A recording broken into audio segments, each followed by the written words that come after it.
ஆதி மனிதர்கள் தங்களது மொழிக்கு எழுத்துக்களை கண்டறியும் முன்பு தமது எண்ணங்களை கடத்துவதற்கு ஓவியங்களையே துணை கொண்டனர். அப்போது இலை தழைகளில் சாரெடுத்து மண் குழைத்து பாறைகளில் சித்திரங்களை தீட்டினர். காலப்போக்கில் ஓவியத்தை கலையாக மனிதன் வடிவெடுத்தான். மண்ணிலும் இலை தழைகளின் சாரிலும் மனிதன் வடித்தெடுத்த வண்ணங்களுக்கு அவுரி நீலம், செந்தூரம், செங்காவி என்று பல்வேறு பெயர்கள் உண்டு. புதுச்சேரி கைவினை கிராமத்தில் பழங்கால பாணியில் ஓவியங்களை வரைந்து வருகிறார் வில்லியனூர் ஓவியர் துரை.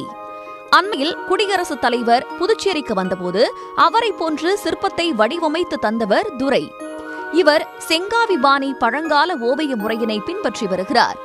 செம்மண் குழப்பி புளியங்குச்சி கொண்டு வரைய ஆரம்பித்த துரை அடுப்புக்கரை கொண்டு மதில் சுவரில் வரையத் தொடங்கியுள்ளார்.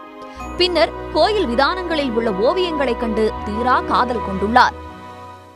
இந்த செங்காவி ஓவியம் பார்த்திங்கன்னா முழுக்க இது இயற்கையான வண்ணங்களை வச்சு நம்ம பண்ணுறது தான். இது என்னென்ன இதில் நம்ம வந்து பயன்படுத்துகிறோன்னா கடுக்கா தண்ணி, இளநி தண்ணி, முட்டையின் வெள்ளைக்கரு, கிளிஞ்சல் சுண்ணாம்பு, இப்படி முழுக்க இயற்கையான நம்ம செம்மண்ணை பார்த்திங்கன்னா நல்லா அரைச்சி அதை வடிகட்டி எப்படி நம்ம வந்து இப்போ டியூப்களெல்லாம் எப்படி நைஸாக வருதோ அந்த மாதிரி நம்ம வந்து அதை தயார் பண்ணி முழுக்க அந்த மாதிரி நம்ம செய்கிறது அந்த செங்காவி ஓவியம். அது இந்த செங்காவி ஓவியத்தை கையால் மட்டும்தான் பயன்படுத்த முடியும். 6 மாதங்களே ஆன ஓவியம் மிக பழமையானது போல் காட்சி தரும். முழுக்க இயற்கை வண்ணங்களை பயன்படுத்தும் போது கோடையில் விரிசல் விட்டு காட்சி தரும். அதே நேரத்தில் மழைக்காலத்தில் விரிசல்கள் மறைந்து காட்சியளிக்கும்.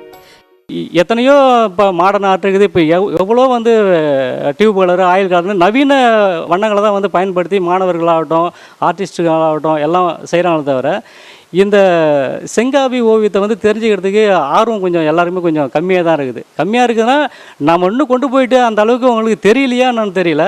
அதனால் வந்து நிறைய மாணவர்கள் வந்து இந்த செங்காவி ஓவியத்தை பற்றி தெரிஞ்சுக்கணுன்றது தான் என்னுடைய ஆசை. தற்போது 3D விஷன் காலம். இளையோர் புது விஷயங்களை தேடி போகிறார்கள். பல புதுமையான வண்ணங்கள் பயன்படுத்த கிடைக்கின்றன. ஆனால் செங்காவி ஓவியத்தை கையால் மட்டும்தான் வரைய முடியும்.